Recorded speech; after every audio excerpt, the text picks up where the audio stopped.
Boa noite a todos. Estamos mais uma vez aqui para mais uma noite, uma conversa fraterna, amiga e especial hoje. Temos o nosso querido Newton Souza. Estamos mais cedo para aguardar as pessoas que vão entrando. Vamos aguardar um pouco. O nosso querido amigo já se coloca à disposição ao vivo para todos nós.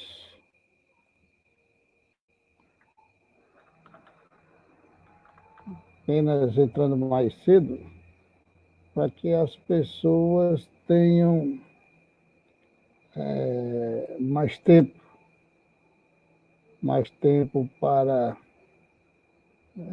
se conectarem, e assim nós temos essa noite especial com o nosso querido amigo Newton, né? Ele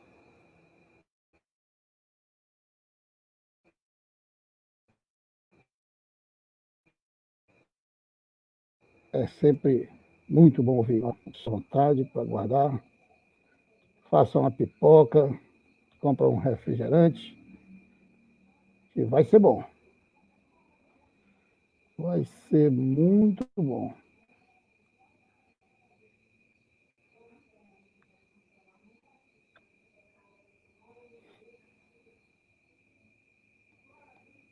Boa noite, Albert. Seja bem-vindo, paz e bem. Muito bom tê-los nos acompanhando aqui. Muito bom.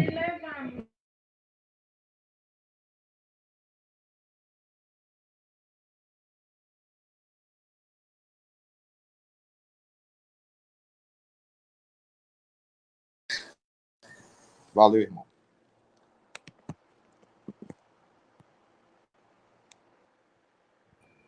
Opa!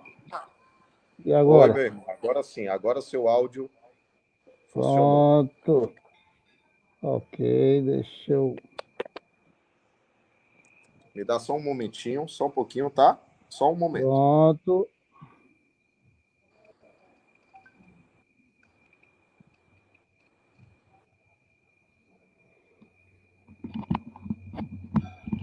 Nosso irmão já está chegando.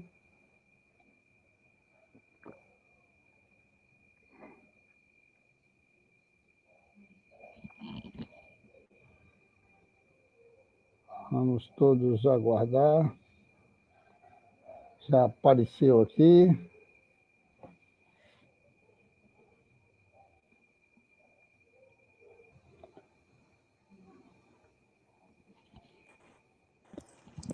Boa noite, meu amigo. Muito boa noite. Filha Vamos lá. está com o seu público, todos conectados, não é verdade?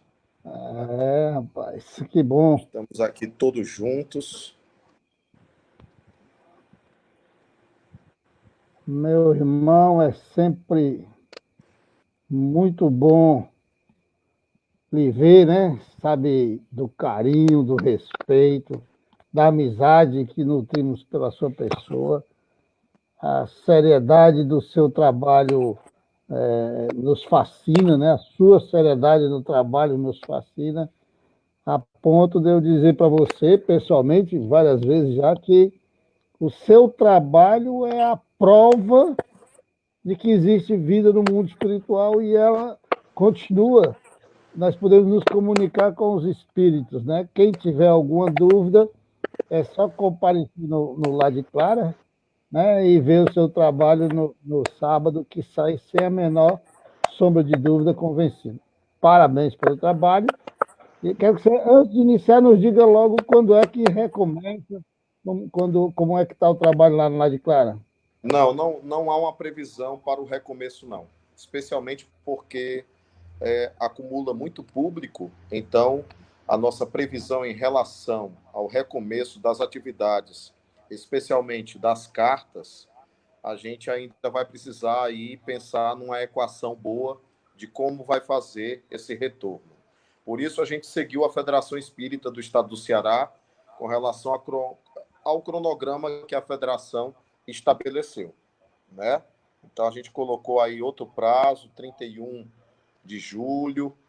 Então, vamos aguardar aí os bons ventos, os bons tempos para algum recomeço nesse sentido. Eu estou aqui com você, Wilton, e estou também pelo canal da Casa de Francisco, Coisa as boa, pessoas coisa que boa. estão acompanhando também a gente. Que bom, que bom. Boa noite a Eu estava todos de conversando cá e aqui de com um lá. amigo agora mesmo, né? O pessoal antigamente não entendia como é que Bezerra de Menezes podia dar várias mensagens em vários locais, e hoje em dia a gente aqui praticando a onipresença, basta colocar um código, né? Sintonizar com aquele código. Então, quem sintonizava com Bezerra estava lá sintonizado com a mensagem. Uma É boa noite a mesmo. todos, que a gente possa começar aí. Quem vai fazer a oração é você? Você vai fazer a É, prece, Will? eu faço a prece inicial, aí você assume a sala, conduz, no final faz a prece final. Se der para a gente aproveitar um pouquinho de você, explorar um pouquinho para os comentários, show de Tudo bem, bola, tá bom? tudo bem. Então vamos dar início à nossa atividade de hoje. Vamos Primeiramente, orar, vamos orar. como toda atividade espírita cristã deve começar com a prece, né? Não ser diferente. Mas antes da prece, Nilton, eu queria lhe agradecer, bicho. Te agradecer por você se disponibilizar. Nós sabemos que nesses momentos em que não há um trabalho presencial, então as pessoas que fazem o trabalho com seriedade, né, estão todas sendo muito requisitadas e você de pronto nos atendeu e a gente lhe agradece e espera que consiga de novo. Não seja só essa vez, não. Tá Tá bom? certo. É sempre uma alegria. Então vamos àqueles que quiserem fechar os olhos para nos acompanhar na prece. Bom Jesus, querido mestre, divino irmão, nesta noite que se prenuncia um manjar dos deuses, com o conhecimento que vamos receber das palavras abençoadas do nosso irmão, te pedimos a aproximação de seus mentores, seus guias espirituais, a nossa querida amiga, para que,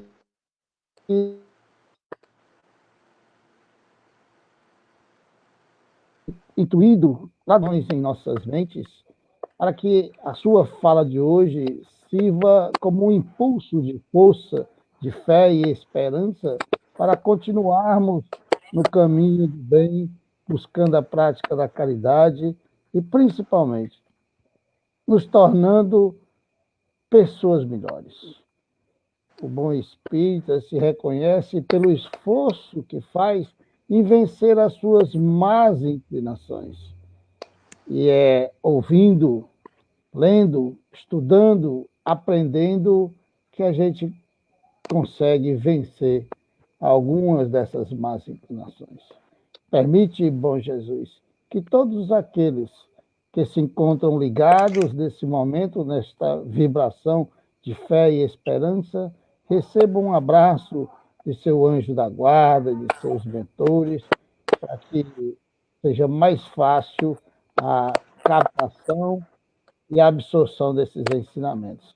Que Deus abençoe a nós todos, que assim seja. Que assim seja, em nome de Jesus, que assim Meu seja. irmão, a casa é sua. Muito obrigado, muito obrigado. Esse tema que nós propomos, como Deus nos vê, eu imagino que seja um tema urgente e necessário a cada um de nós que se perde no meio da caminhada, que se perde a respeito de si mesmo, que se perde no tocante ao reconhecimento de nossa identidade, de nosso propósito e de nossa essência fundamental. É uma reflexão que busca nos desalienar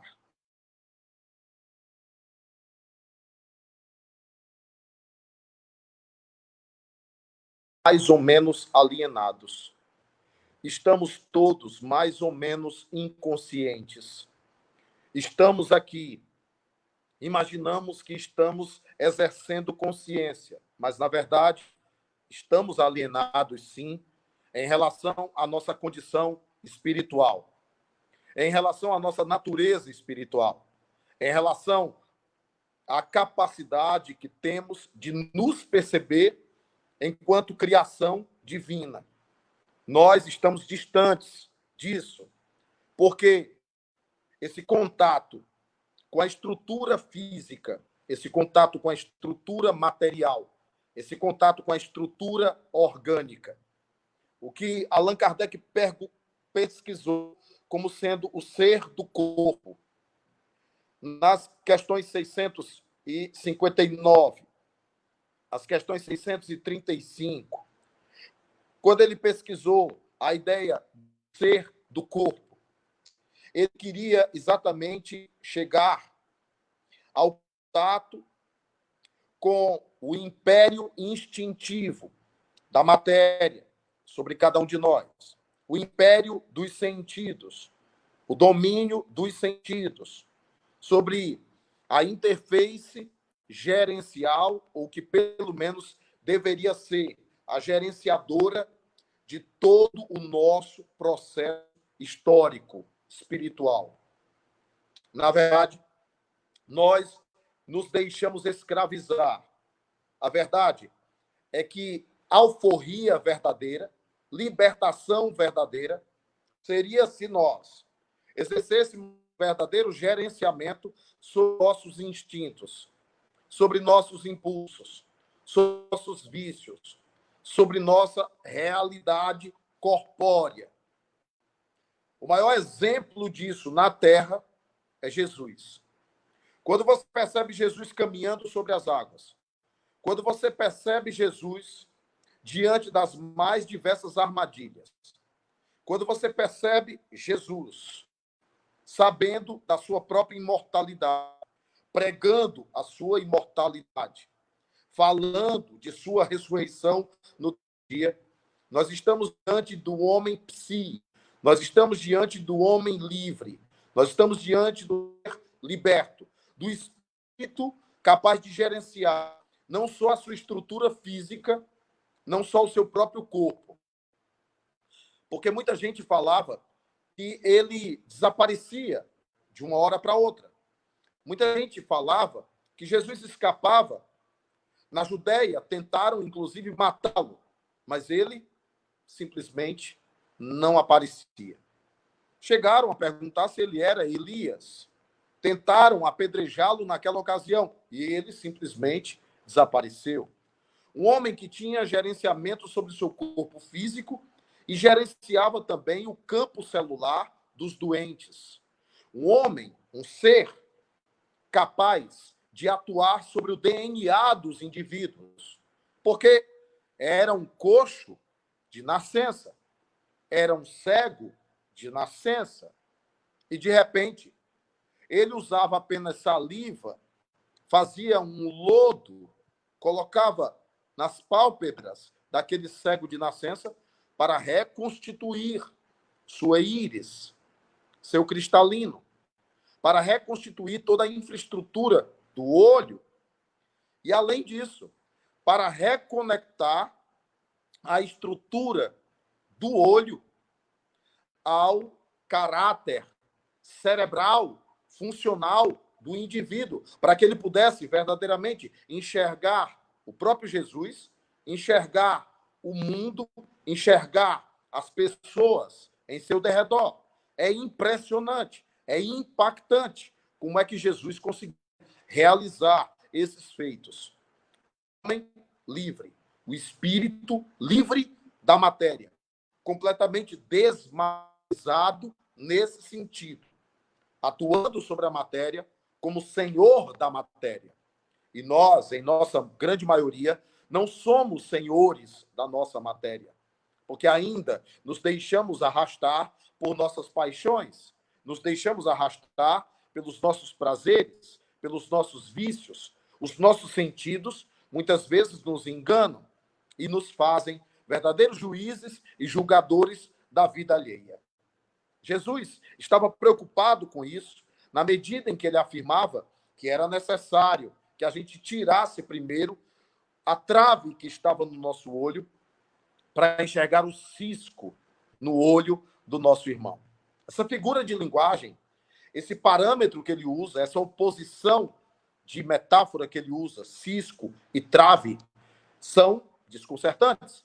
Porque ele diz que tem uma trave no teu olho quando você julga alguém. Uma trave. E o que existe no olho do irmão é um cisco.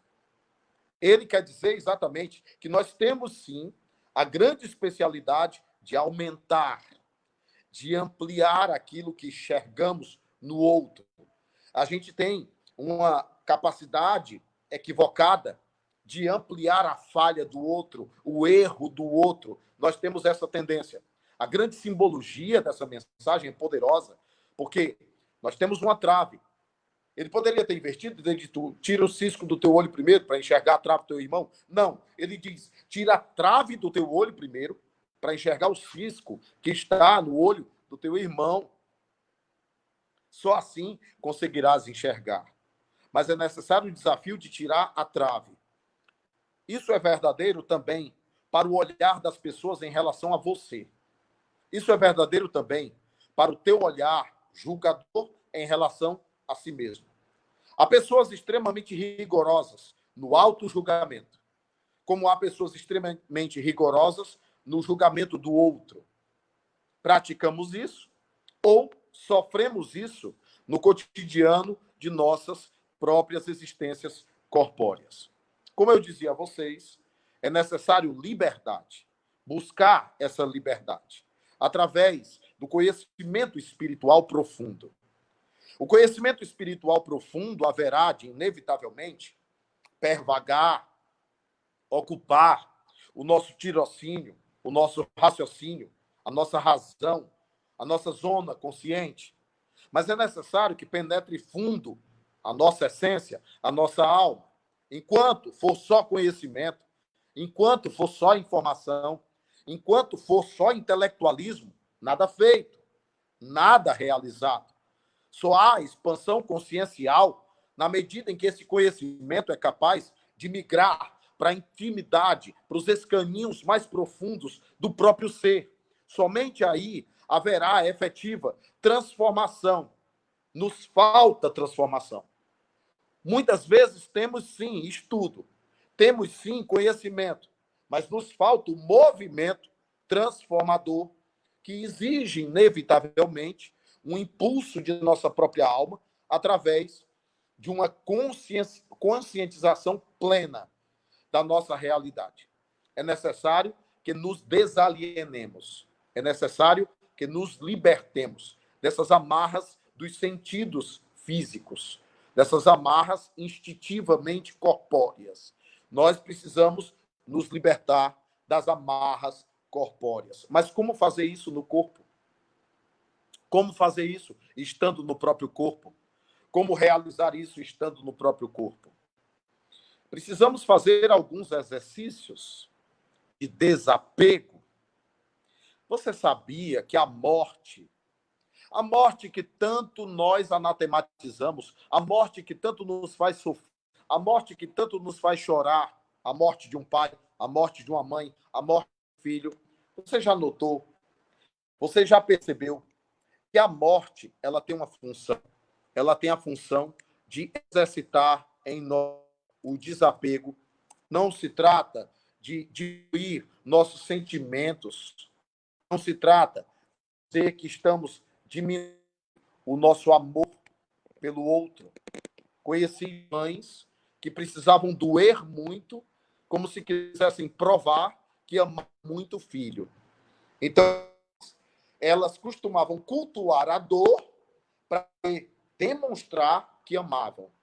E já vi muitos filhos escreverem para suas mães da seguinte maneira: mamãe, o nosso amor é maior do que isso. O teu amor por mim é maior do que essa dor. O meu amor por ti é maior do que essa dor, a saudade. Saudade sempre temos, mas o nosso amor precisa ser maior. Percebam que a morte exerce uma função de fazer-nos enxergar o transcendente. Tira de nós o que é corpóreo, tira de nós o que é material, para nos fazer enxergar o que transcende ao material, o que é mais essencial, o que é mais importante. O filho é mais do que o corpo. O amor de mãe é mais importante. O amor de filho é mais do que a separação, porque a separação é só física. O não enxergar não é não enxergar o filho, porque o olhar de mãe, o sentimento de mãe enxerga o filho dentro dela. É não enxergar carne, é não enxergar matéria.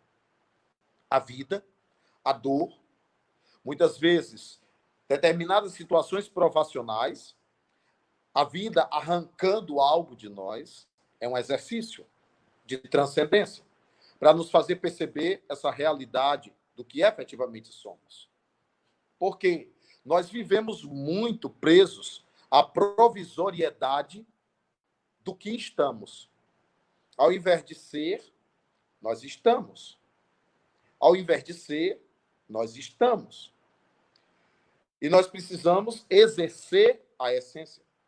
Eu sou um espírito carregando um corpo. Eu não sou um corpo carregando um espírito. Eu sou um espírito gerenciando um corpo. Eu não sou um corpo comandando um espírito. Eu não sou o corpo. Eu não sou Newton. Eu não sou Wilton. Eu não sou Olivar. Eu não sou Átila. Não. Eu não posso ser o que é provisório, o que é passageiro. Eu não posso ser o que é fugaz. Eu não posso ser o que vai durar apenas 80 anos, 86, 90, 45. Não sei. O tempo de tua carne, o tempo de tua matéria, o tempo de tua infraestrutura corpórea. Não sei. Mas eu não posso ser isso. E não sou isso. Eu não represento essa realidade. Essa realidade é transitória. Eu vou passar por ela. Eu vou atravessá-la. Mas eu não sou essa estrutura física. Era assim que Jesus se comportava. E era assim que Jesus ensinava os apóstolos a serem. Existe um evangelho apócrifo chamado Evangelho de Tomé. Foi estudado pelo Hermínio Corrêa Miranda como o Evangelho Gnóstico. Logo no começo da saga do cristianismo, houve muitas divisões. Existiam os cristãos bem ortodoxos, seguidores do irmão Tiago, irmão de Jesus, irmão consanguíneo de Jesus, Tiago. Existiam os cristãos essênicos, aqueles que seguiam os essênios, se isolavam nos desertos. Existiam os cristãos gnósticos, que eram os cristãos questionadores da essência das coisas, que normalmente seguiram as perspectivas de análise que Tomé elaborou depois da ressurreição de Cristo. Existiam cristãos anacoretas, que também se isolavam no deserto. Existiam cristãos que ficaram muito próximos de Pedro, e também outros cristãos provenientes dos gentios, que ficaram muito próximos de Paulo. Pode-se dizer que havia, de certo modo, várias formas de compreender a mensagem do Cristo lá, logo no início. No Evangelho de Tomé, que foi encontrado em língua copta no Egito, esse evangelho que também foi analisado pelo grande filósofo brasileiro e também prolífico escritor chamado Humberto Roden, esse evangelho de Tomé, também conhecido como o quinto evangelho, esse evangelho de Tomé tem uma frase de Jesus, olha para os discípulos e diz: sede transeuntes. Você sabe o que é um transeunte? Transeunte é uma pessoa que está de passagem. Sede transeuntes. Jesus estava falando da provisoriedade do corpo. E ele reforçava isso quando ele dizia, inclusive, o seguinte: não deveis temer aqueles que podem vos matar o corpo, mas não podem matar a alma. Eles são capazes de matar o vosso corpo, mas incapazes de matar a vossa alma. Jesus apontava constantemente para a indestrutibilidade da alma, do espírito imortal.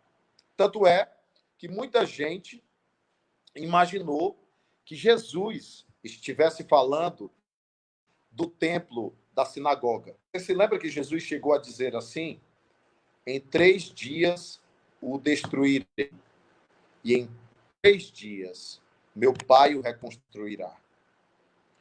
Muita gente ficou chocada, achando que Jesus estava tendo uma postura subversiva, achando que Jesus estava pregando a destruição do templo, que já tinha sido destruído várias vezes. Entre os assírios foi destruída. Na invasão romana foi destruída. E foi reconstruído várias vezes o templo. Mas Jesus se referindo ao templo do próprio corpo. Ele estava se referindo ao templo do próprio corpo. E apontando para a indestrutibilidade da alma. Jesus apontou para isso através de experiência psíquica, através de reunião mediúnica ao ar livre. No Monte Tabor, apareceu Moisés. Como é que os discípulos sabiam que era Moisés? Se não tivesse tido mais de que não foi registrado. Aparecendo Elias ao seu lado. E eles conversavam com Jesus sobre os últimos momentos que Jesus deveria passar. Dialogavam sobre isso. Foi tão real a aparição de Moisés, a aparição de Elias, que Pedro propôs fazer 3 cabanas. Cabanas, 3. Olha só, Jesus estava tempo falando de nossa indestrutibilidade. E Paulo, que teve contato com Jesus glorificado, que teve contato com o clarão de sua presença, Padre Damasco, Paulo de Tarso, chegou a escrever em Coríntios 15, 16, 17. Se os mortos não ressuscitam, também Cristo não ressuscitou. E se Cristo não ressuscitou, é vã a nossa fé, vã a vossa pregação. Perceberam? Ele falava constantemente desse corpo corruptível, o corpo celeste.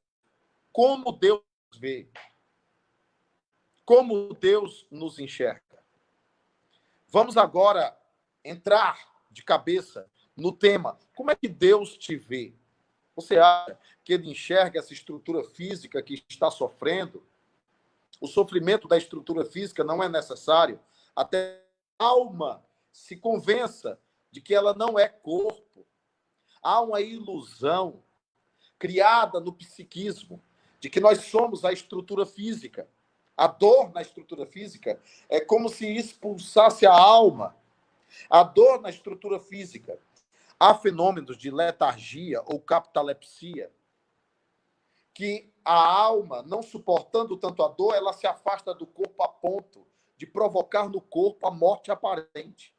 Porque o afastamento da alma do corpo produz a morte aparente, a ponto de necrosar e feder, a ponto de ficar 1, 2, 3, 4 dias. Você sabe muito bem dessa história, a ponto de necrosar, a ponto de simplesmente o indivíduo parecer que está verdadeiramente morto. Então eu chamo sua atenção para perceber que a alma, ela anseia liberdade. O espírito anseia essa liberdade. Não é à toa que todas as noites nós temos o fenômeno da emancipação da alma, estudado também por Allan Kardec, junto aos benfeitores do mundo espiritual, junto ao Consolador prometido.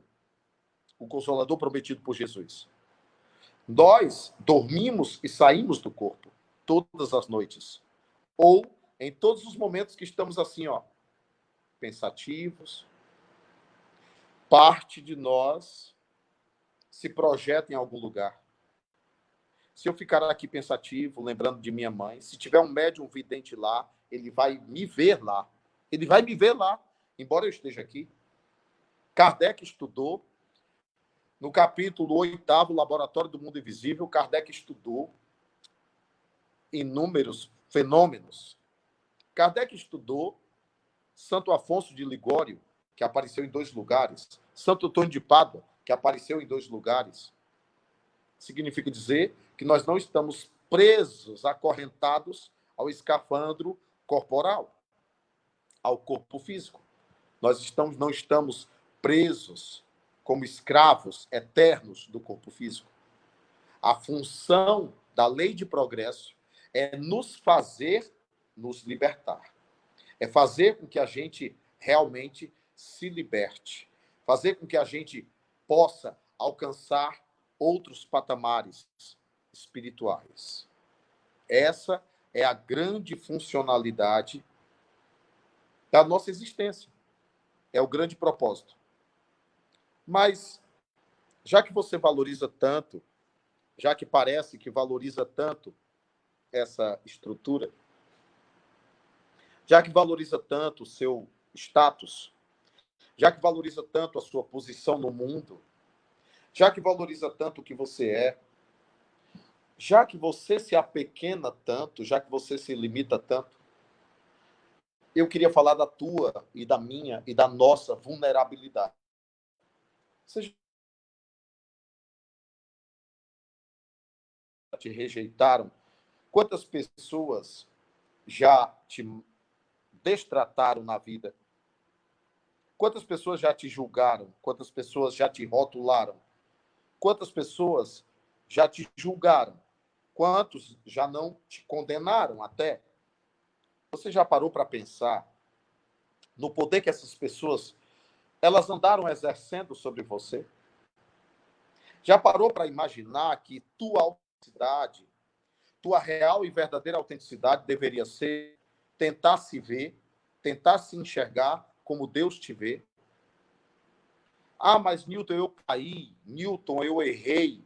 Newton, eu realmente pequei. Newton, eu simplesmente cometi um agafe, eu pisei na bola.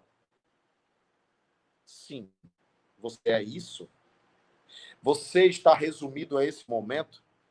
Ou quando alguém morre, você reduz a pessoa ao momento da morte?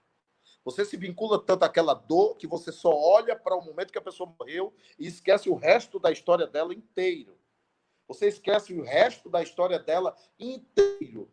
Você se limita demais e limita demais o outro, reduzindo o indivíduo àquele momento de dor, daquele câncer, daquele hospital, daquele leito. Já notou? Você também faz isso consigo próprio. Ah, eu sou o que o fulano taxou que eu sou. Eu sou o que o fulano disse que eu sou. Por que você aceita? Por que você se limita tanto? Por que você deixa que as pessoas tenham esse poder sobre você? Por que esse processo de rotulagem tem tanta força sobre sua existência corpórea? Ah, se você se olhasse como Deus. Recentemente, assisti um documentário sobre uma senhora que teve uma experiência de quase morte, uma experiência de EQM. Experiência de quase morte já foi estudada por um protestante evangélico chamado Dr. Raimundo Moody Júnior. Raimundo Júnior conta que essas pessoas chegaram a entrar com uma luz. E elas acreditaram que essa luz era Deus.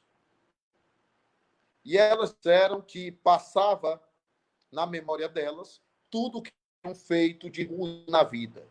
Tudo que elas tinham pisado na bola, se equivocado. Tudo que elas tinham errado, falhado.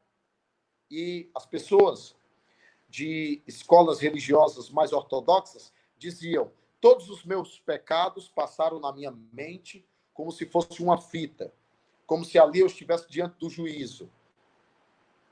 E os entrevistadores, o doutor Raimundo Júnior e outros pesquisadores, chegavam a perguntar: e o que é que você sentiu naquela hora? Já que você estava se sentindo desnudo diante daquela luz. Sabe o que as palavras, as pessoas todas falaram? Sabe qual a palavra mais repetida que as pessoas disseram? Elas disseram que sentiam daquela luz, sentiam daquela presença um imenso amor. Sentiam naquela presença misericórdia. Sentiam naquela presença piedade. Elas diziam que não sentiam nenhum julgamento. Elas diziam que sentiam, na verdade, piedade daquele ser que estava diante delas. Misericórdia, amparo, muito amor. Não havia julgamento. Havia uma busca. Elas sentiam da parte dessa luz e dessa presença manifesta, elas sentiam uma busca de cuidar, de zelar, uma preocupação extrema em cuidar, em zelar, em amar. Como é que Deus te vê? Por que você aceitou que determinadas escolas religiosas colocassem em você essa culpa toda? Por que muitos de vocês se sentem no inferno já? Hein? Porque o amor de Deus não deve ser um peso. Vinde a mim, todos vós que sofreis, e sereis consolados. Jesus tinha a incrível capacidade de conviver com os imperfeitos. Você já percebeu? Você já notou? Que Jesus tinha a incrível capacidade e até mesmo a habilidade e até mesmo o anseio de sentar, de estar com os mais desvalidos, os mais excluídos, de estar, como diz o pastor Henrique Vieira, ele tinha a capacidade de conviver com os excluídos da sociedade, porque ele também era visto como um excluído da sociedade.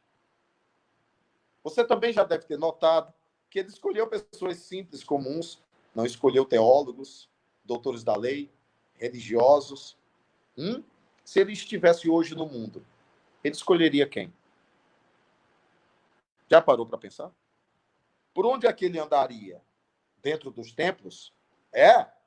Ele ia garimpar dentro das igrejas, dentro dos grupos religiosos. Ele ia procurar lá os seus. Se ele não tivesse vindo há mais de 2000 anos, viesse hoje, o que você acha?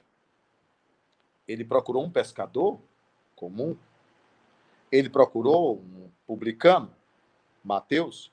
Ele procurou um traidor, Judas, que pensava mais em política do que em outra coisa? Conheço muito espírita, sim, mais capaz de defender política do que de defender Jesus. A grande falha de Judas foi exatamente essa: defender demais a política, defender o mestre que estava ali diante dele e tentar entender Jesus como um ativista político, e Jesus não era. Dai a César o que é de César e a Deus o que é de Deus. Foi o que Jesus disse. Você não se tocou, né? É melhor servir mais a Jesus do que servir a homens. É melhor servir mais a Jesus do que servir a homens. A própria Bíblia diz que mal o homem que confia no homem. Maldito o homem que confia no homem.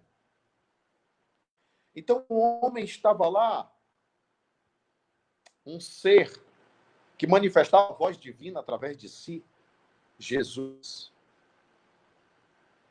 E eles conviveram com o mestre.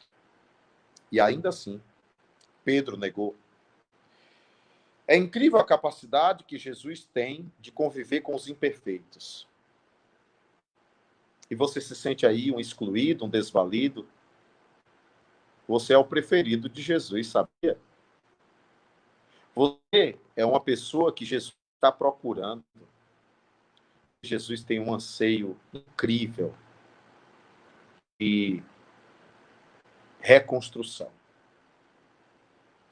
transformação, mudança. Não são os sãos que precisam de médico, e sim os doentes.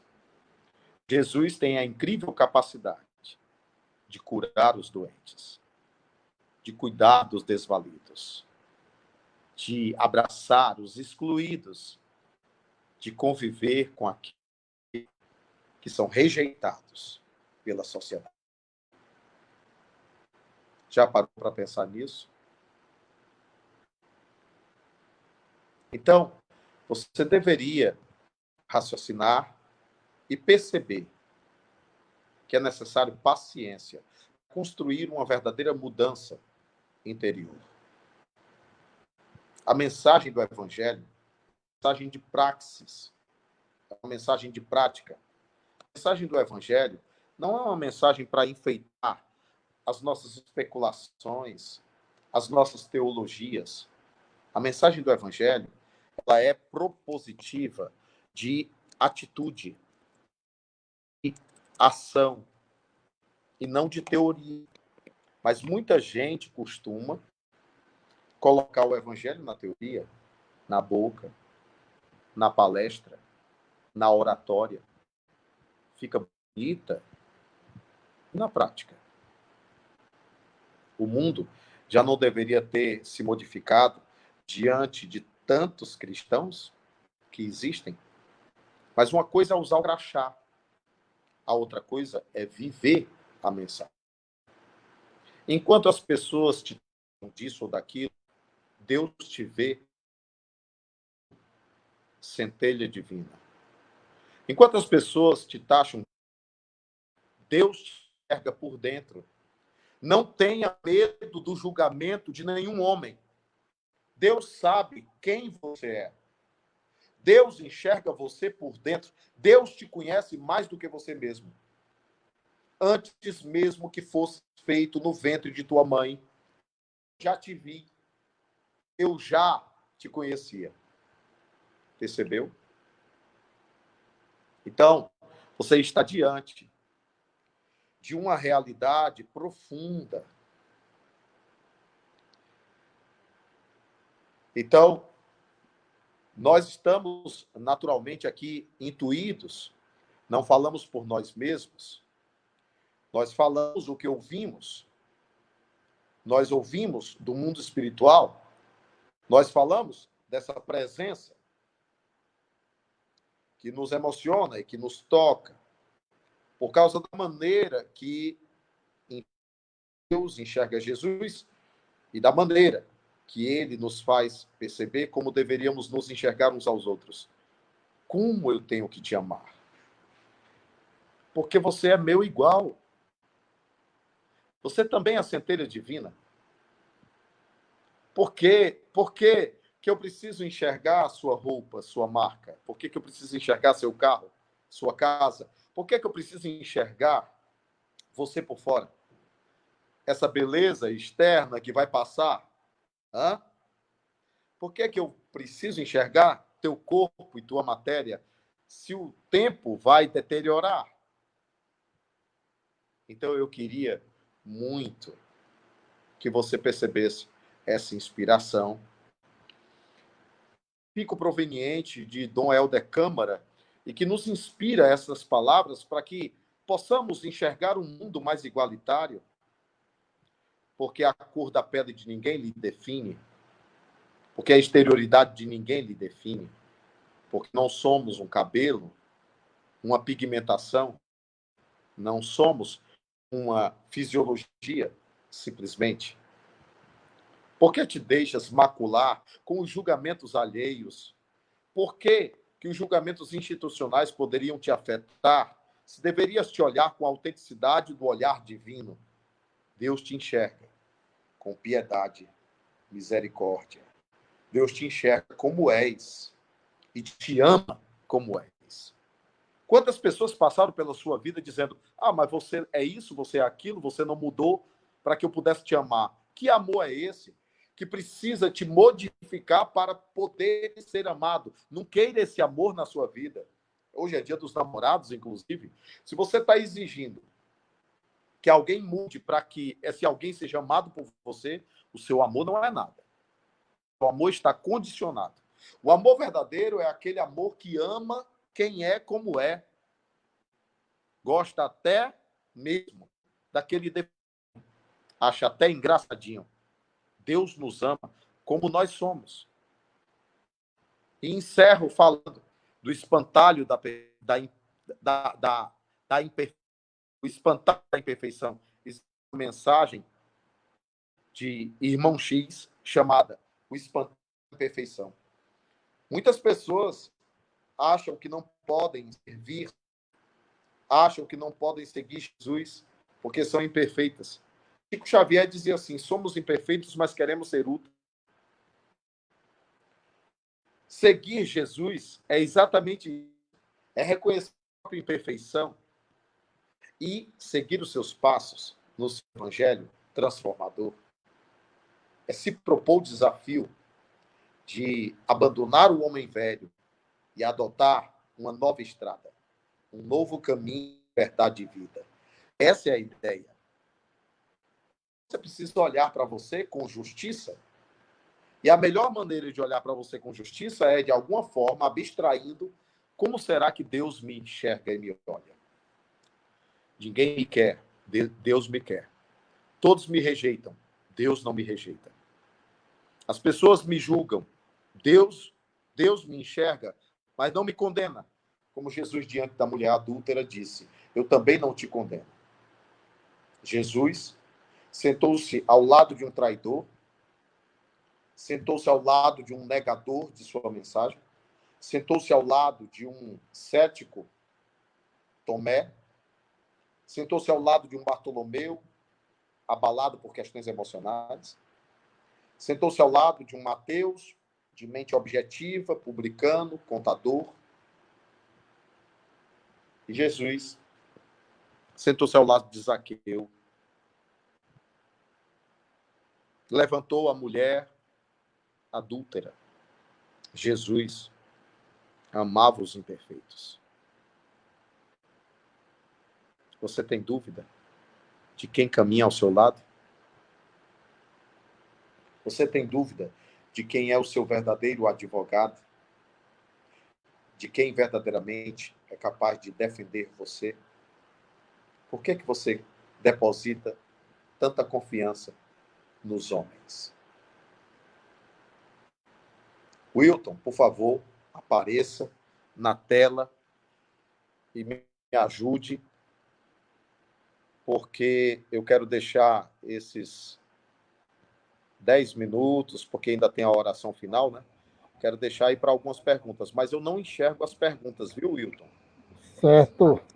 Eu não enxergo perguntas. Vou já colocar para você aqui. Também, que está no outro canal, o Átila, eu também não estou enxergando as perguntas, Átila. Não estou enxergando, não. Eu queria só dizer, antes de começar as perguntas, ufa! Você quando cutuca legal. Mas fui Grandes eu? verdades. Não fui eu. É só um Grandes instrumento, verdades. irmão. Não é? Sei Você disso. sabe disso. É só um instrumento. João Batista dizia: é necessário que eu desapareça e ele cresça. Então é a mensagem. É a mensagem, a mensagem. É difícil a gente compreender a necessidade do auto perdão. Mas o auto perdão sem aquele falso arrependimento e sem aquele jeitinho brasileiro, né? Não, eu me arrependo porque foi pego, né? Aí se arrepende porque foi pego e não porque descobriu que estava errado de verdade e precisava se melhorar. A gente é difícil, não é fácil não, é difícil. Existem Mas não é duas canalização. virtudes necessárias. Duas virtudes são necessárias. O Wilton fez uma colocação sobre auto-perdão. E que auto-perdão não significa simplesmente passar a mão na própria cabeça e continuar.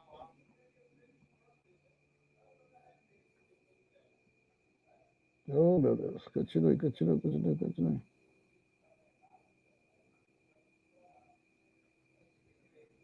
Exige honestidade e exige sinceridade.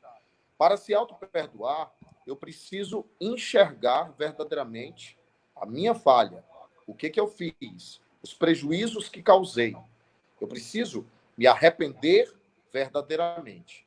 Arrependimento não é se demorar na culpa. Arrependimento não é se massacrar de culpa. Porque senão a culpa é imobilizadora. Você não sairia do canto, você não evoluiria. Auto-perdão é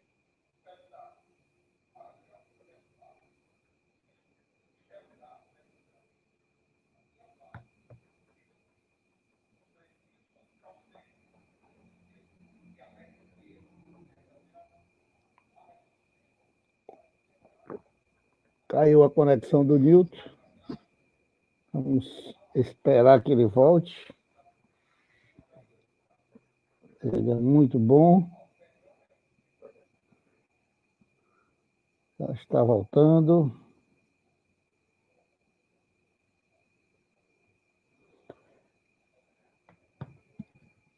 Nosso irmão Newton trouxe para nós aí uma explanação belíssima sobre a necessidade do autoconhecimento, a necessidade de se conhecer para compreender os seus erros, e em compreendendo os erros, conseguir se perdoar.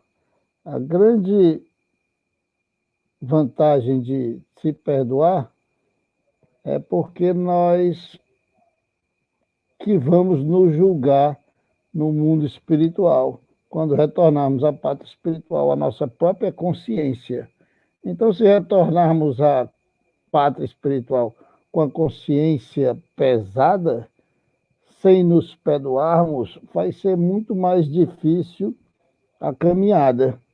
Então, a gente busca compreender que o perdão dos inimigos, como diz Kardec, perdoar os inimigos é pedir perdão para si próprio, né? Aí a gente acaba nos tornando pessoas melhores porque descobrimos que perdoar a si próprio não é só, como o Newton disse no finalzinho, passar a mão na cabeça. Não é só. O arrependimento, e eu costumo dizer sempre, tem que ser verdadeiro. Não é porque está chegando na hora da morte a pessoa vai dizer, me arrependi de tudo de errado que eu fiz. Esse arrependimento do medo, da culpa, não funciona nada. O verdadeiro arrependimento é aquele que reconhece o equívoco, o erro, e busca, na sua transformação moral, não cometer mais o mesmo erro. Nós estamos aguardando alguns minutos para ver se o Newton não chega. Se ele não voltar, vamos ver aqui o comentário da Natália. Olha, está voltando. Estou com o Wilton e estou com vocês na casa também. Teve uma queda aqui. E eu estou aqui. Eu estava falando do auto-perdão e eu estava dizendo exatamente aqui o seguinte. O Wilton e demais que estão nos assistindo pelos 2 canais, é necessário honestidade e verdade. Então, se há um mundo, eu vou bater com força agora, se há um lugar onde a gente encontra gente hipócrita, é no mundo religioso. É impressionante como é incrível achar pessoas que são muito boas de dar receita para os outros, são muito boas de falar a verdade para os outros, mas não aplicam essa verdade em suas vidas. Eu estava dizendo que Jesus, eu não quero nem questionar se ele derrubou as mesas, se não derrubou as mesas, se usou chicote, se não usou chicote. Não quero questionar isso. Eu não vou entrar em teologia. Não vou discutir teologia. Eu quero discutir a essência. Ele se indignou. Ele se indignou. Os momentos que Jesus se indignava era diante da hipocrisia. Todas as vezes que Jesus se indignava era diante da hipocrisia. Pecar contra o Espírito Santo é pecar contra a consciência do olhar de Deus sobre você. Deus nos enxerga por dentro. E você está querendo enganar a Deus quando você é. Então, é necessário sinceridade e verdade. A hipocrisia era um dos elementos que Jesus muito se indignava todas as vezes. Tá? Então, tem que ter autenticidade para poder fazer o auto-perdão direitinho, senão não muda, não muda, não muda. Tem que confessar o erro, tem que se arrepender, confessar o erro e ter disposição em não continuar no erro. Podem ir mandando as perguntas, Átila e o Wilton, que eu vou administrando. Eu vou colocar aqui uma da Natália, que você consegue ver aí agora. Sim. No processo da reforma íntima, quando passamos a conhecer um pouco mais de nós mesmos e reconhecer nossas falhas mais íntimas, muitos de nós entram numa zona de autopunição, o que barra o processo da modificação íntima. O que podemos fazer para superar essa autopunição e esse entristecimento conosco mesmo? A Natália Fernandes perguntou sobre autopunição, no que tange ao processo de reformulação interior. Olhar para si mesmo exige muita coragem. Olhar para si mesmo exige realmente um espelho cristalino. Você tem que ter coragem de olhar. Ao olhar para si mesmo, você tem que primeiro se libertar, não completamente, porque você não se liberta completamente de orgulho e de egoísmo. Enquanto a gente está em processo na Terra, somos orgulhosos e somos egoístas. Não adianta tapar o sol com a peneira. Vamos admitir que é melhor. O nosso orgulho está diretamente ligado ao nosso grau de enxergar a si mesmo. Muita gente orgulhosa não vai se ver, porque o orgulho é cegueira espiritual. O orgulho impede de você enxergar o que precisa modificar dentro de si. Porque o orgulho cria a ilusão de que você é a fina flor da bossa, de que você não precisa se modificar, de que não há nada a ser mudado. Então, você precisa se desataviar do orgulho e se olhar. Mas o se olhar, o se observar, não significa, eu sou mesmo uma pessoa muito pecadora, eu sou um indivíduo que não mereço o olhar de Deus. Acabamos de falar de misericórdia, acabamos de falar de piedade, acabamos de falar, rapaz, eu vou dizer, se Jesus não tivesse paciência, pode abrir as portas do inferno mesmo e condenar eternamente. Porque se ele não tivesse paciência, meu amigo, acabou-se. Mas é impressionante a paciência de Jesus. Porque a nossa temporalidade, muitas vezes, nos condena. Não, porque eu tenho que mudar agora. Se eu não mudar agora instantaneamente, eu tenho que mudar agora completamente. Você não vai mudar instantaneamente. Mudança instantânea é ilusão. Mudança instantânea é ilusão. Ninguém muda da água para o vinho de uma hora para outra, tá? É melhor mudar da água para água fluidificada. Vamos melhorar, tirar o vinho ali, o carro do alcoolismo. O alcoolismo. Vamos botar da água para água fluidificada. Rapaz, ninguém muda de uma hora para outra, não, gente. Ninguém muda, não. Não é mágica, não. Não é passe de mágica de jeito nenhum. Ninguém muda de uma hora para outra, tá? Deus tudo vê. Entenda só isso. Você pode enganar o Wilton, a mim, você pode enganar, nós podemos enganar todo mundo, mas você não engana a Deus, porque Deus te olha pela via da consciência, pela vidraça da consciência.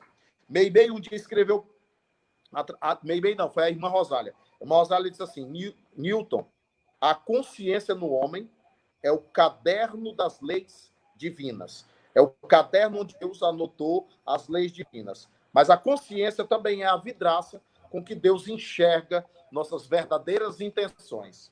É porque eu estou indo para o centro espírita ali, que aquele centro espírita tem muito nome. Se eu estiver lá, né, eu vou ter status. Mas Deus está enxergando tua intenção, rapaz. Não vai servir de nada tu ir para esse centro espírita aí, porque tu está só se enganando. Simplesmente tem que ter autenticidade, tem que ter verdade. Se não tiver verdade, fica muito difícil. O que fala o nosso coração mostra a nossa essência. A Maria Vera Cardoso está nos lembrando aqui no outro canal. É aquela história, eu vou fazer o bem ali para receber o bem de volta, né? Tudo passa pelo conhecimento. Agora, a gente tem que conhecer, né? A gente tem que conhecer, né, Nacional? Né? Nós é que agradecemos, André, a sua audiência aqui em nosso canal. Que Jesus lhe abençoe e guarde. Wilton, aí mais perguntas? Uma pergunta que você... consciência. Deus está em nós. Deus atravessa cada um de nós. Por isso ele tudo vê e tudo enxerga. Não é ele estar na consciência. Deus nos enxerga através de nossa consciência. Deus não pode ser nossa consciência. Deus não pode ser nós. É o Criador. O Criador não é a ação. Eu não posso confundir a criação com o Criador. Somos efeitos de Deus, que é a causa incausada, que é a causa primordial, que é a protocausa. Na verdade, Deus é a fundamental, a raiz de tudo, mas ele nos enxerga, porque somos feitos também da sua essência. Lembre-se que Deus soprou no barro, soprou de dentro de si, para que nós existíssemos como almas viventes. Cavalcante, que é a minha noiva, meu amor, feliz Dia dos Namorados, linda, eu aqui na live, você aí, né? Mas já comemoramos ontem, graças Parabéns. a Deus, com muita emoção e muita lágrima, Wilton. A Tailândia está lembrando assim, pois eu, o Senhor, não vejo como homem, pois homem para a aparência e estrutura. Porém, eu, o Senhor, olho para o coração. 1 Samuel 16, verso 7. Então, muito bem ilustrado, muito bem lembrado. É um texto bíblico e é assim que Deus nos vê. Ora, vocês notaram que o próprio profeta Samuel falhou, porque o defensor de Israel, ele não encontrou, porque ele olhou para a estatura de Davi, porque ele olhou para Davi meninote. Como é que um meninote vai ser rei? Como é que um meninote vai liderar o exército? Como é que um meninote daquele ia enfrentar um Golias? Com a Tailândia, Deus vê o ser por dentro. Deus nos enxerga realmente por dentro. Então, a gente julga pela aparência, né? A gente julga pela aparência. E muitas vezes, aquele que é rejeitado vai ser glorificado no lugar onde foi humilhado.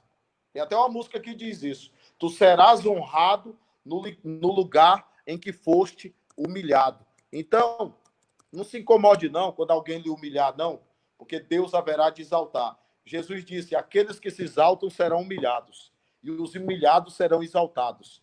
E os últimos serão os primeiros, e os primeiros serão os últimos. Essa é a lógica divina. É diferente da lógica humana. Comente Kardec aí para nós. Em que sentido? Vá lá, deu mote. Perdoar os inimigos é pedir perdão para si mesmo. Allan Kardec compreendeu, através do processo reencarnatório, que se eu acumular rancor e ódio de você, eu acabei de me atar. Kardec cumpriu a mensagem de Jesus quando Jesus disse assim: atai-o de pés e mãos e jogai-o nas trevas exteriores.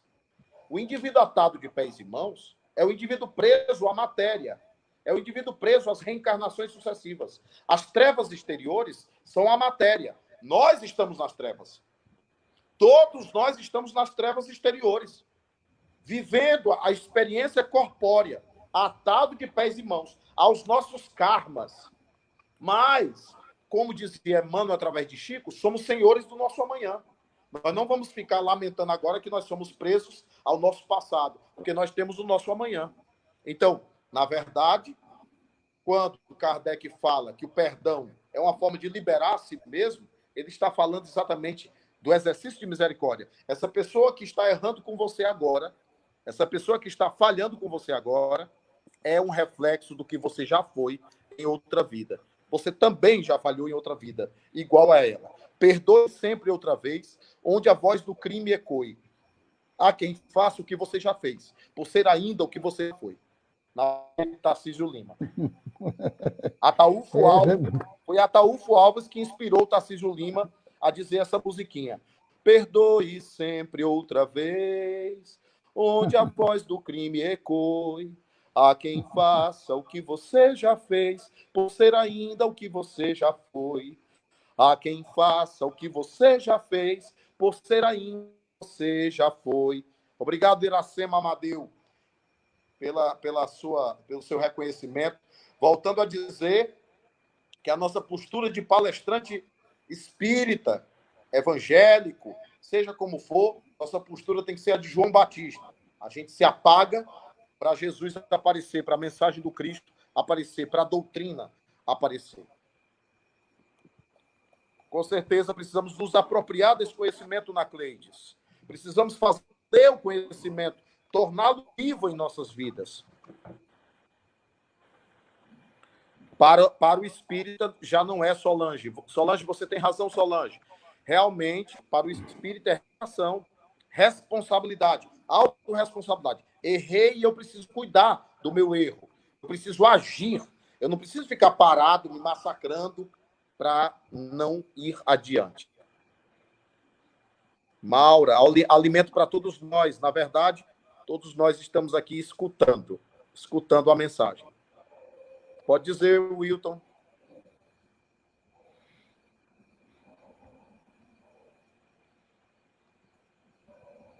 Viver esperando ser aceito pelo outro é uma prisão, e é verdade. Já pensou você viver esperando a aprovação pública? Você já imaginou? Se você tem que esperar a aprovação pública, não siga Jesus, não. Não siga Jesus, não. Meu amigo, o homem foi para a cruz.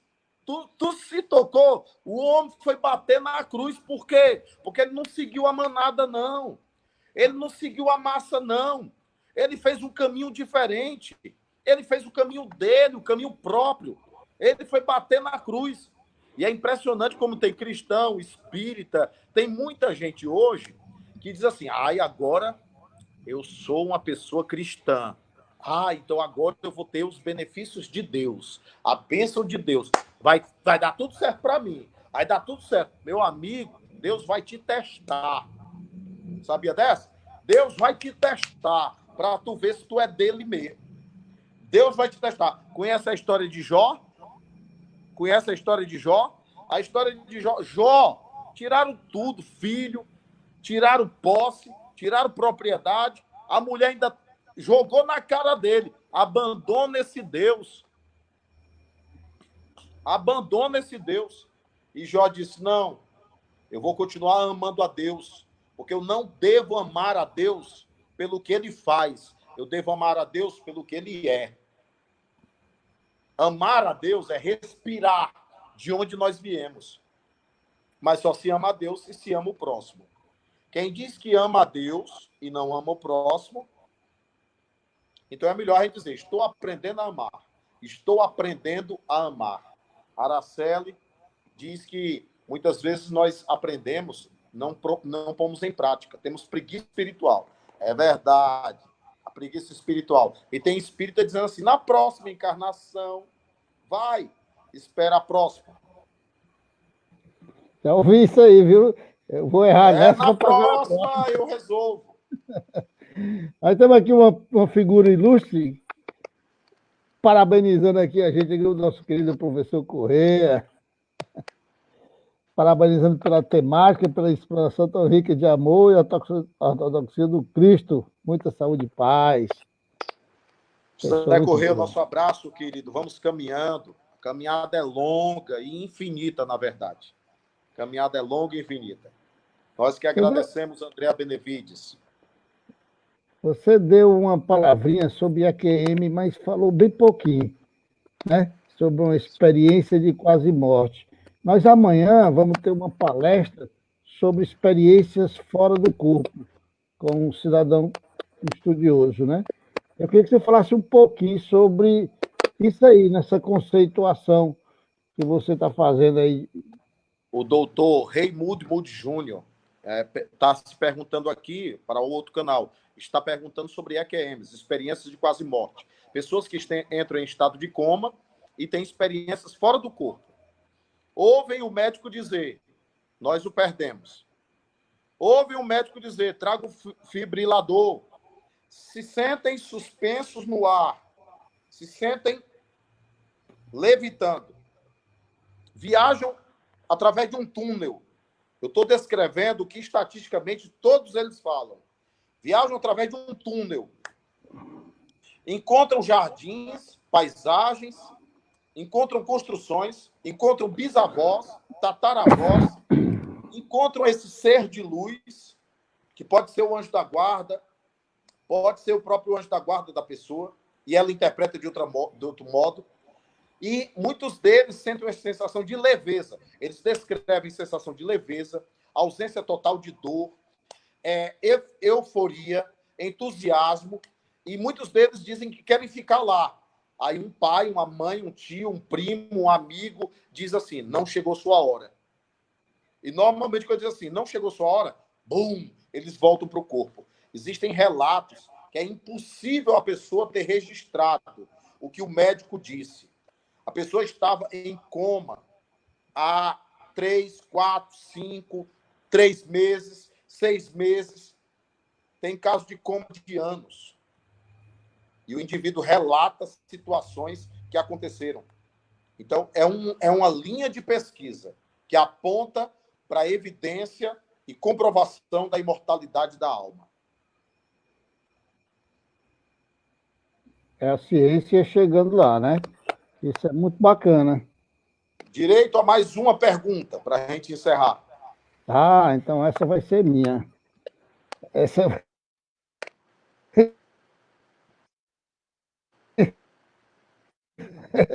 vou aproveitar agora para perguntar a você a ver do tema. Eu tenho muita curiosidade, e eu já fui várias vezes lá de Clara, até para mediunicamente observar os fenômenos. Você sabe que a gente que é pesquisador, pesquisa mesmo, né? Faz parte, né? E eu queria que você relatasse para nós, Milton, como se dá aquele momento ali. Porque nós, para nos concentrar, para nos preparar, a gente procura uma situação de silêncio, de paz e harmonia.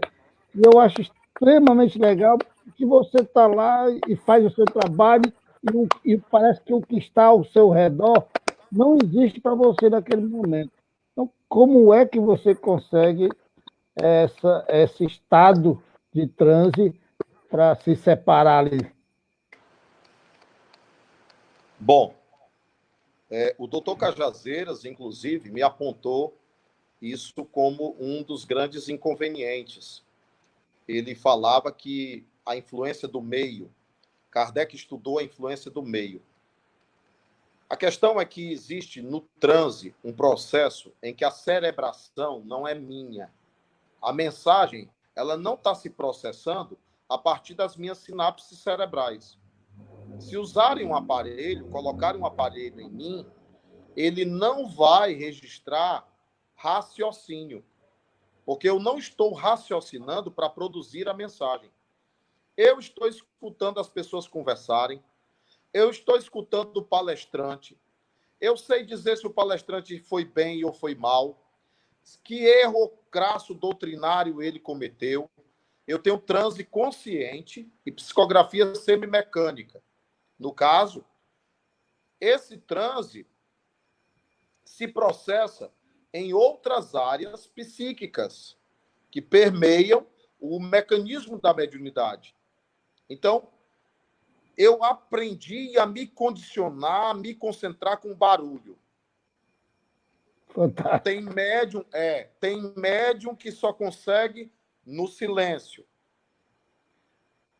Aí eu precisei aprender ouvindo música, como é que é? Vamos lá. No meio do barulho, como é que é? Vamos lá. Então, eu evitei me condicionar. Eu fui me permitindo treinar as mais diversas circunstâncias para ficar flexível a qualquer circunstância. Então, já testei com ficha, já testei sem ficha, já testei com a pessoa diante de mim, já testei com a pessoa sem mim. Então, a gente vai treinando. O médium precisa se dispor à pesquisa e treinamento para poder perceber qual é o alcance psíquico que ele pode ter. Então, realmente, não me atrapalha. Já teve a ocasião de alguém derrubar alguma coisa ali do meu lado, perto de mim. Eu não fiz nem isso. Assim, nem um susto. Não. Porque não está havendo um processo. A mensagem está me atravessando. Eu rio com que os espíritos engraçados escrevem. Tem parente muito engraçado. Eu estou curtindo a mensagem ali, eu estou curtindo. Eu estou lendo também. Quando ele se emociona, eu choro também, eu me emociono. Se alguém me olhar, tá vendo as lágrimas caindo aqui. Eu estou chorando, eu estou curtindo a mensagem. Gente, a mediunidade é prazerosa. Houve um tempo que o pessoal diz assim, mediunidade é loucura. Mediunidade lá é loucura, não tem nada a ver com desequilíbrio. Mediunidade não tem nada a ver com esquizofrenia. Ó, sinceramente, eu não tenho paciência com o médium que fica com aquele papo pro nosso lado, dizendo, ai, a mediunidade é muito difícil, eu sofro muito com a mediunidade. Meu amigo, você está dizendo bobagem. A mediunidade é um meio de cultura. O que eu sei de oratória é mediunidade. O que eu sei de português é mediunidade. Eu não tive um estudo de qualidade. Eu não tive. Eu estudei em escola pública cheia de greve. Eu não tive estudo de qualidade. O que eu sei de palavreado, de oratória, de técnica, de tudo, aprendi com os espíritos. Eu vou reclamar de quê? Tá Eu vou certo. reclamar da mediunidade por quê? Graças a Deus. Certíssimo. A mediunidade me ajuda a entender o mundo espiritual. Agora, eu não posso acreditar em todo espírito. Ah, é mediúnico, eu vou acreditar. Ah, é mediúnico, é a verdade. Não. Tem mentiroso no mundo espiritual, tem enganador no mundo espiritual. Não creiais em todos os espíritos. Verificais se os espíritos são de Deus. Por isso que assim que eu termino de receber a carta, tem uma pessoa que vai conversar com a família para saber. É verdadeira? Não é verdadeira? É o teu filho mesmo? Não é o teu filho? Era o tio mesmo? Por que ele falou isso? Por que ele falou aquilo? O que tem a ver? Por que você disse que é ele? Tem que testar, tem que analisar sempre. Tudo não sai da minha mão. Se tiver falha na mensagem, a mensagem não é repassada. Não é. E médium falha sim. Vamos parar de achar que médium acerta sempre 100%. Não acerta sempre 100%, não. Depende do meio, depende do médium, depende do estado emocional, depende do que o médium interpreta na cabeça. Pode falhar sim. Então a gente tem que ter pé no chão e estar sempre estudando ciência, filosofia e fé. É desta seriedade que que eu falei lá no começo. É isso que nos capta a estar presente naquele fenômeno e se emocionar também. Toda vez que eu vou lá, eu choro muito, mas choro mais do que os familiares. Olha, eu disse para você que ele explorar, vou explorar só com mais uma pergunta da Natália. Pronto, olha, porque olha o jeito que ela pediu aí, mas como é que eu podia?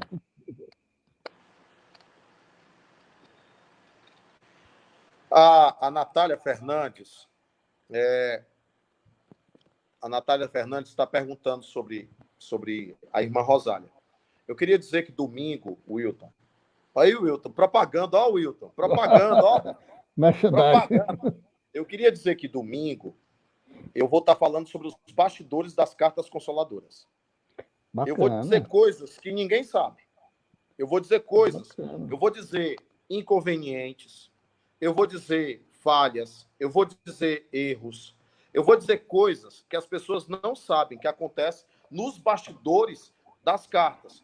O que é que o médium sente, o que é que o médium passa, o que é que o médium vê, os equívocos das pessoas, os equívocos. Eu vou falar dos inconvenientes que existem no trabalho de carta.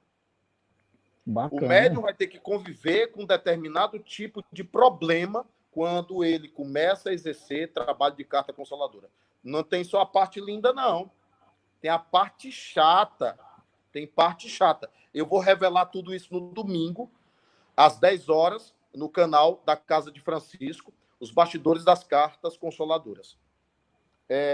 Tudo na mediunidade, Natália, o Wilton e os demais ouvintes aí da Casa de Francisco, da Casa de João também, tudo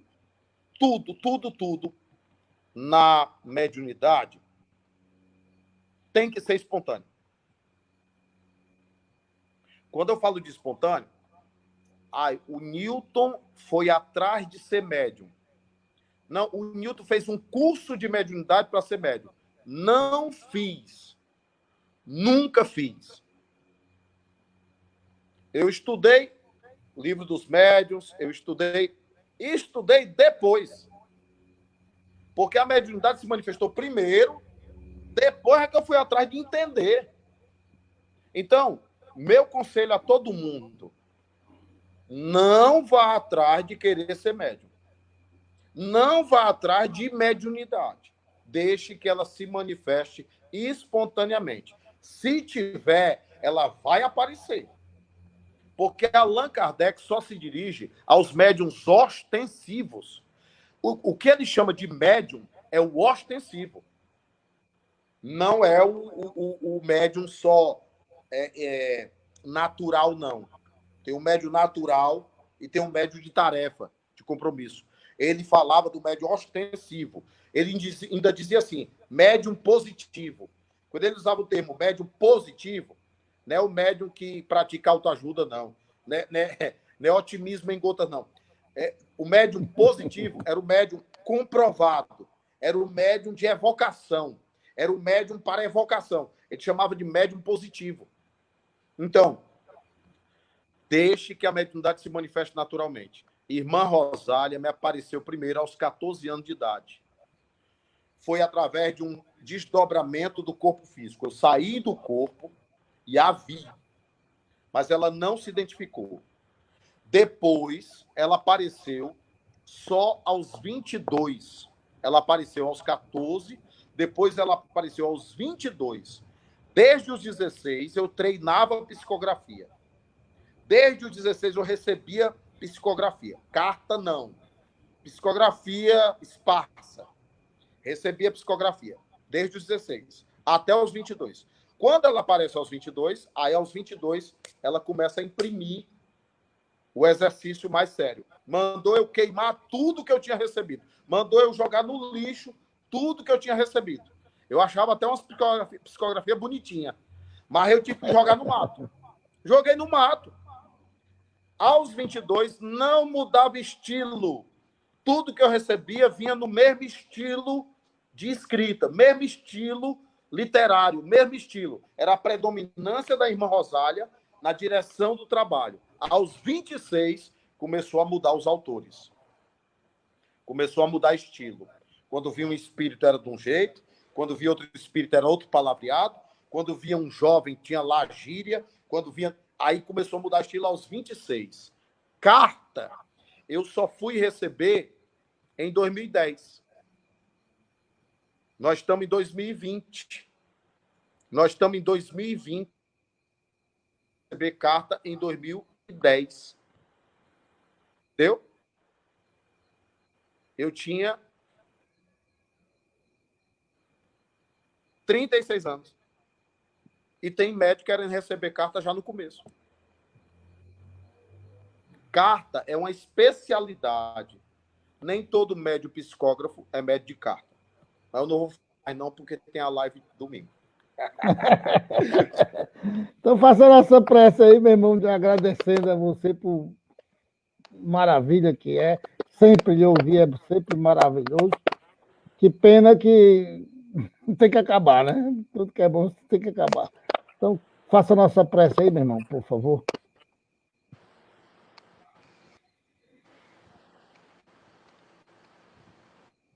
Jesus, sublime companheiro de todas as horas. A tua presença nunca nos abandona. A tua paciência infinita a aguardar o nosso despertar. Senhor, aprender a te amar. Nós queremos aprender a te enxergar no teu anonimato. Porque muitas vezes uma criança que nos pede um pão. No teu anonimato, porque muitas vezes, Senhor, tu és aquele idoso abandonado. Queremos te enxergar, Senhor, através do nosso semelhante, naquela mãe aflita que perdeu o filho, possas usar nossa boca para lhe dizer que tu és o Consolador e que nada se perde. Principalmente quando se é amor, nada se perde, nada se deteriora. O amor verdadeiro, eterno, permanece vivo, mesmo além da tumba. Nós queremos ser, Jesus, por esses momentos em que pudemos, inspirado por tua soberana luz, dizer algumas palavras esclarecedoras, que nos destravem, que nos libertem de nossas limitações momentâneas, a essa experiência meramente terrena, mas que é também experiência de oportunidade para o nosso crescimento interior. Muito obrigado a esta casa que nos acolheu hoje, através da rede social. Abençoa o seu dirigente, a todos os seus trabalhadores, dando-lhes força, coragem, fé, autenticidade, verdade, para viverem o teu evangelho. A todos os que fazem esta casa de Francisco, né? A casa de João, irmão Francisco, a todos que fazem essa live, a todos que nos assistiram, que possam ser multiplicadores, pirilampos acesos na escuridão do mundo, levando essa palavra. Ide e pregai. É assim que nos pediste, assim que precisamos fazer. Que assim seja, em teu nome, Jesus. Muito obrigado. Que assim seja. Muito obrigado, meu irmão. Deus lhe Um abençoe. abraço, querido. Abraço a todos. Paz. Obrigado. Sempre muito bom ouvir o Newton, né? É um prazer grande. Amanhã tem mais. Amanhã vamos falar sobre experiências fora do corpo. Acompanhem, não percam, vai ser fantástico. Um abraço a todos, tenham uma boa noite. Deus os abençoe.